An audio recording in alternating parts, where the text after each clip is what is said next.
Hey, what's up, everybody? Welcome to my channel. My name is Paul, the Canadian Snowman, back here once again with some more Ottoman history, Ottoman Wars, Siege of Rhodes. Previously, it was the Mamluk. I forget what they're called. The Ottomans basically had a big victory. They gained a lot more land. This is the biggest I've seen the Ottoman, Empire so far through this series. It's pretty huge. And I guess the Siege of Rhodes, I guess we're going to go try and conquer somewhere else, or I'm not sure. I have no idea. I'm not going to make assumptions. We're just going to jump right into this. Please hit that like and subscribe button below. And yep, Siege of Rhodes, 1522. Let's jump into it, guys. By 1517, the Ottoman Empire had successfully annexed the Mamluk Sultanate of Egypt, and thus had secured control over Egypt, Syria, Hijaz, and the Levant.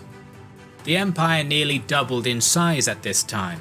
I kind of wish, since it says Syria, they mention like countries that are, around to this day.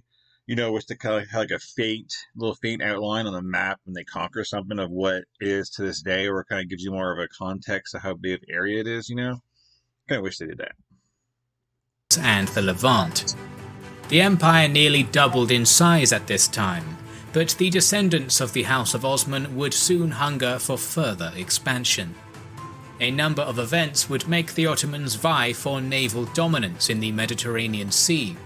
Taking Rhodes was the crucial first step for gaining this dominance, and that made Rhodes, that's an island, right? I think so. A war with the Knights Hospitaller inevitable. This video is made possible thanks to our sponsor, Wix. Wix is a free platform that you can use to create your own, or by entering the URL wix.com/chaos. The Ottoman takeover of Egypt changed the situation in the Mediterranean basin, as European merchants lost their spice trade routes.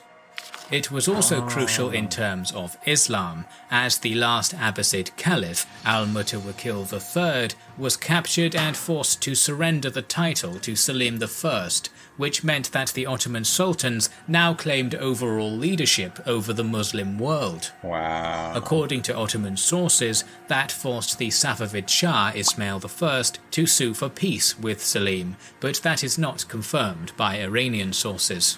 Okay. However, we know that a large garrison was left by the Ottoman Sultan in eastern Anatolia on his way back to the capital. During this period, the Ottomans became eager to build a sizable navy, both to defend against the superior European naval powers and to gain new lands in the region. Well, yeah, this makes sense, If you have to send some reinforcements or help to Egypt, it's a lot faster to just go straight across with your ships and just, drag your army all the way around, just makes complete sense, especially since a lot of your empire is now along the coastline. So, yeah, it makes sense that that's the next step. Expansion of Spain in northern Africa created another opportunity, as the Emir of Algeria decided to invite the Ottoman privateers Rhodes and Hayreddin, who would later be known as Barbarossa, to help him against the Spaniards in 1516. Okay. By 1518, Hayreddin made Algeria an Ottoman province, and although Spain continued to fight him for a few years, the Ottomans now had a springboard to attack both Italy and Spain. That looked easy. In 1520, Sultan Selim I passed away, succeeded by his son, Suleiman, today known as Suleiman the Magnificent. The new Sultan's desire... Obviously, that's foreshadowing. You don't call someone Suleiman the Magnificent if he ends up being like a crappy sultan. So I'm expecting, obviously, big things out of this. I'm not expecting any kind of loss of land now. I'm expecting some victories here. So, kind of messes with the oh my god, what's gonna happen next? Now I'm kind of like, oh, come on now. I know we're gonna do great things now. I mean, it might surprise me. I like, when I don't know stuff. Suleiman, today known as Suleiman the Magnificent. The new Sultan's desire was to gain more lands in Europe. As the Hungarian kingdom was going through a period of crisis, in 1521 Suleiman restarted the war against it. His goal was the most important fortress on the Danube, Belgrade. We have limited information on the siege, but it started on the 25th of June, and it seems that there was a few hundred-strong garrison defending. By the end of August, Belgrade was captured, opening the heart of Europe to Ottoman conquest.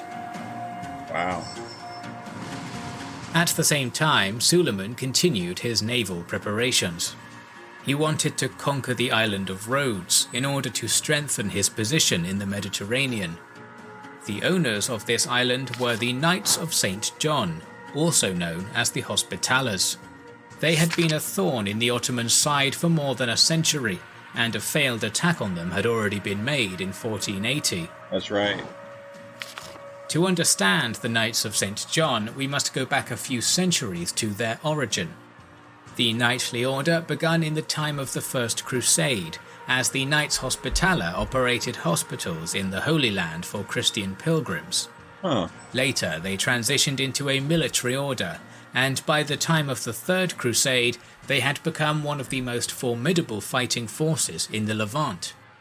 However, in 1291, the Knights were pushed out of their last bastion on the mainland when the city of Acre fell to the Mamluks. By 1310, they had managed to conquer the island of Rhodes from the declining Byzantine Empire and turned it into their new base of operations. By 1521, the Knights of St. John had become notorious pirates, skilled seafarers that were the scourge of Ottoman merchant ships in the Mediterranean. Wow. They had been a constant drain on Ottoman resources and an obstacle in the Ottoman attempt to control the Mediterranean Sea. Thus, it obviously makes sense in why we're going to siege them. I mean, just so they're, not a thorn in our side, and we can look, to conquer elsewhere without having to worry about this nagging little thorn in our foot over here. So, makes sense. It is not surprising that after Belgrade had been taken, Suleiman decided that the Knights of St. John had to be expelled from Rhodes for good. Yep. The fortress in the city of Rhodes was the most fortified bastion in Christendom, designed by the best Italian engineers money could hire. It was easily defendable from all sides, and protected in most areas by 3 rings of thick stone walls, with protruding bastions which defenders could use to harass attackers from multiple angles. The battlements were divided up into national segments, with bastions defended by the French, English, German, Auvergne, Provençal, Spanish and Portuguese chapters of the Knights of St. John. Damn. Taking a fortress such as that would require a massive cost, both in materials and human lives. Yet Suleiman remained adamant in his resolve. The Grand Master of the Knights, Villiers de l'Isle-Adam, knew that a siege upon his fortress was soon to come. He sent messengers beseeching European leaders to come to the aid of Rhodes, but this bore no fruit. Part of the Venetian garrison on Cyprus joined the Hospitallers, but that was all the help they were getting. Wow. By June of 1522, the 400-ship-strong Ottoman navy was ready to set sail. Led by the Sultan's brother-in-law. So basically, they're going to go untouched here. I mean, they're going to have this Rhodes all to themselves, not have to worry about an army at their back. And, I mean, can they just starve them out? I mean, I guess, I'm not sure how, as far as the in and outs of, this castle or fort, whatever it is, is. But it just seems like that many ships and there's no outside help. They could kind of just, starve them out. I wonder if that's kind of going to be the thing. But then again, if they have a lot of food in there, they might be able to hunker down for a good long while, and maybe the Ottomans don't have that kind of time. But anyways. Mustafa Pasha, the massive navy sailed from its base in Gallipoli down to the island of Rhodes. The entire island was blockaded, isolating it from the world. Alright.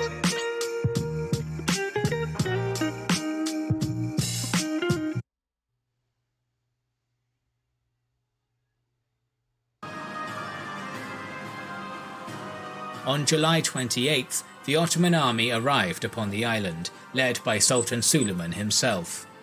100,000 strong, it was made up of labourers, engineers, infantrymen, and the Sultan's elite Janissary Corps.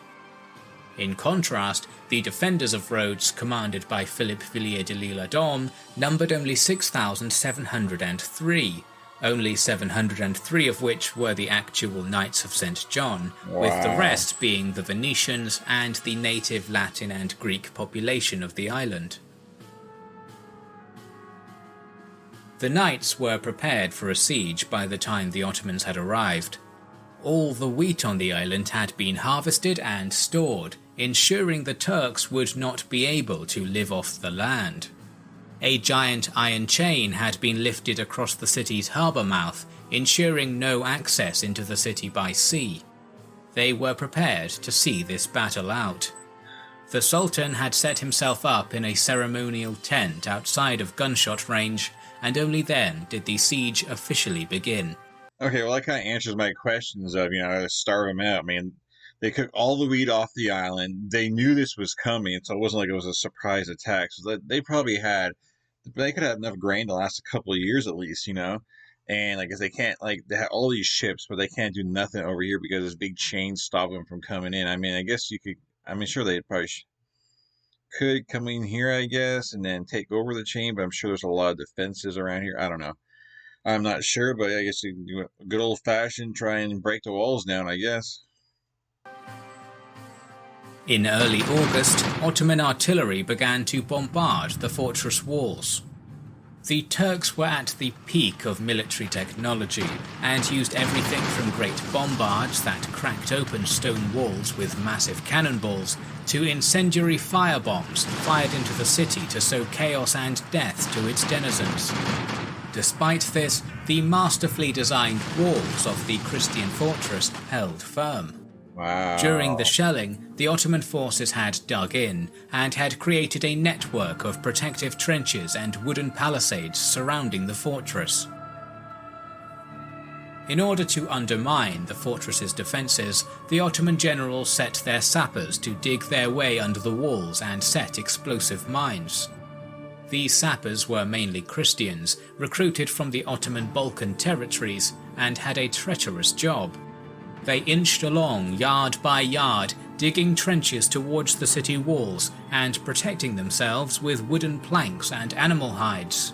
That's gotta be the roughest job ever, man.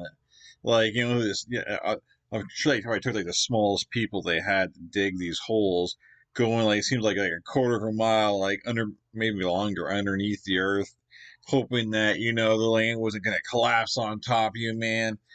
Not being able to see nothing. And of course they took, the prisoners were the ones that basically the prisoners of their kind of their enemies. I'll probably go way off on this to dig these holes. Basically just make them get sacrificed so their own men don't die, pretty much, right?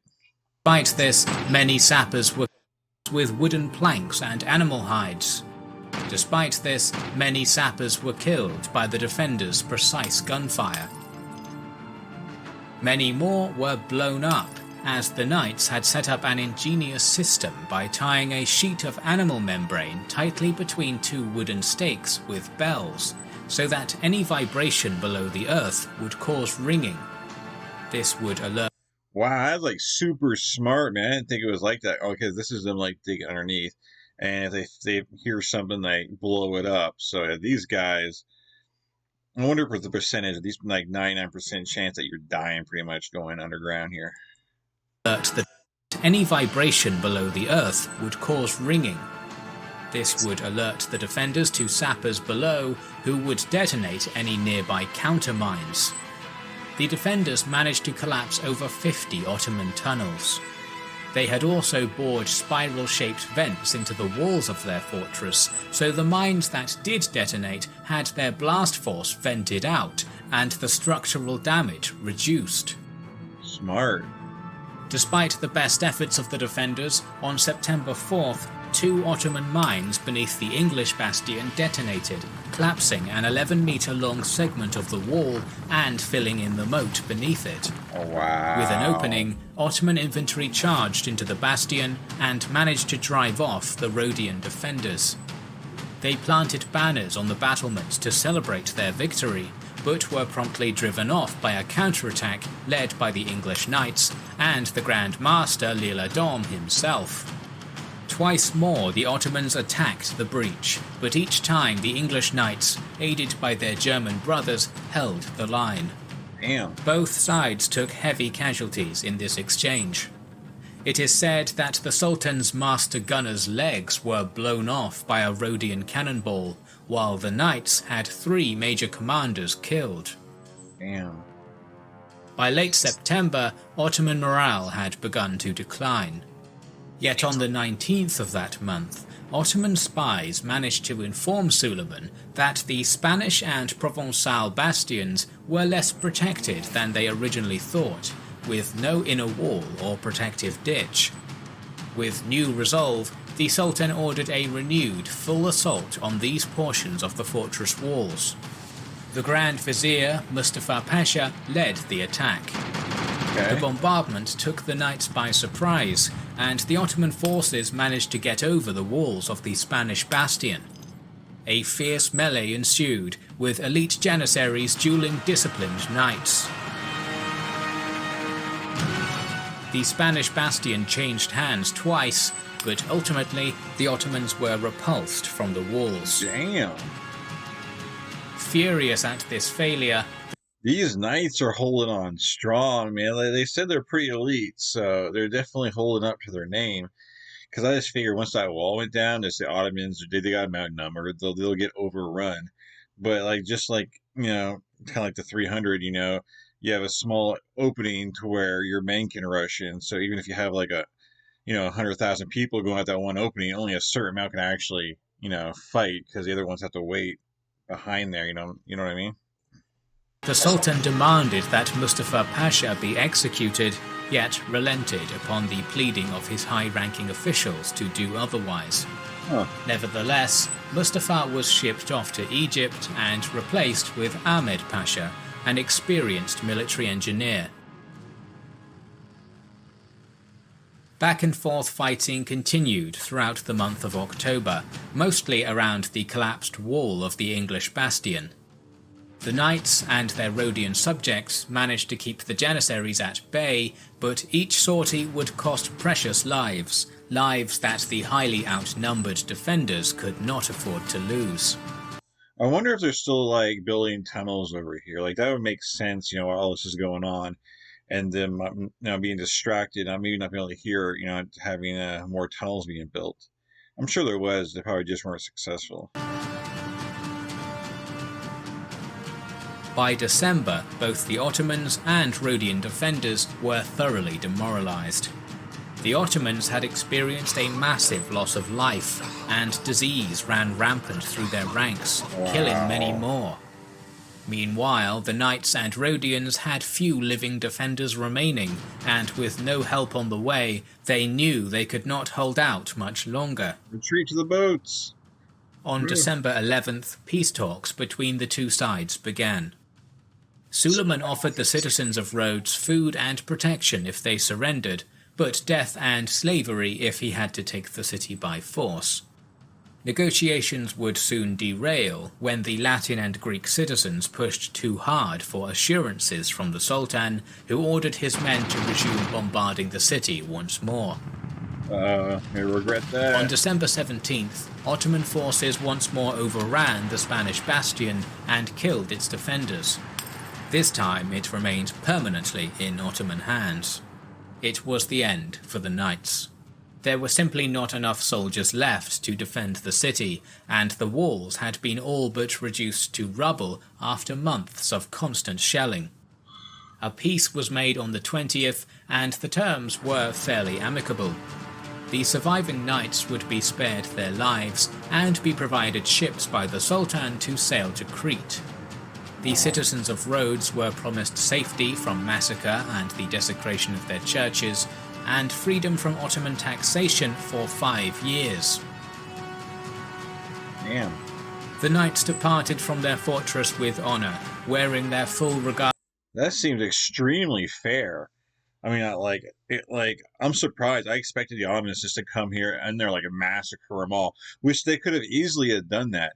But the Ottomans are, well, so apparently there's not much left. Let me go finish this off first. And beating their drums. They embarked on the ships provided to them after a valiant defense and sailed away from the island. At this point, the Ottoman and the Western sources differ, with the latter claiming that a massacre followed and the Church of St. John was converted into a mosque immediately. The sources are also conflicted on the number of the Ottoman losses, ranging from 1,000 to 20,000 casualties. Wow. As a result of the conquest of Rhodes, the Ottoman Empire secured total domination of the eastern Mediterranean Sea, but the Ottomans would have to meet the Hospitallers in battle yet again. For now, Sultan Suleiman was able to turn his attention towards the core of Europe. His invasion of Hungary and the famous Battle of Mohács would be soon to follow. Nice. Thank you for watching another episode. Wow, awesome stuff. We got some cool stuff coming up. Okay, so I thought he just let everyone go, but apparently there's two different sources.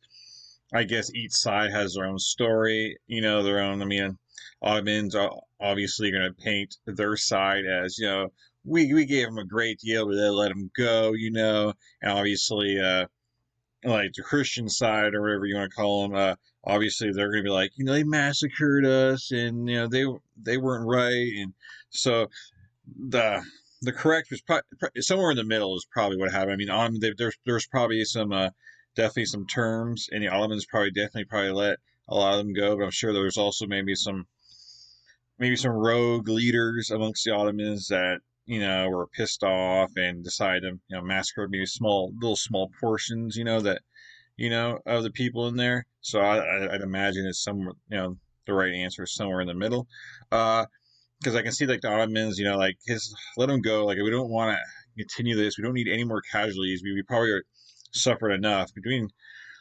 You've got to have suffered more than 1,000 casualties. It doesn't make any sense for it to be less, to be to be that. I mean, say 1,000 to 20,000, so maybe probably 5 to 10,000. I would be thinking, but they didn't want any more casualties, so that's probably a good reason they wanted terms, because they knew they had eyes on Europe, so they didn't want to lose any more men. So that makes sense. Even though some of those people that you're letting free, you're probably going to have to face again, but it is what it is. But anyways, definitely cool and exciting. I always sieges are always just cool to kind of watch and see how they play out, just because it's just a neat thing. I mean, because not all sieges are the same. I mean, I guess a lot of them are the same. You're just trying to punch a hole in the wall, and then you just kind of blow in. But when you have the sea and stuff like that, I don't know. Always find them to be interesting. But anyways, guys, please hit that like and subscribe button below. Hope you guys liked this episode. I sure did. And catch you guys in future videos. Looks like we got some cool stuff ahead in Ottoman history. And can't wait to watch along with you guys. Anyways, guys, have a great night. I am out of here. Peace.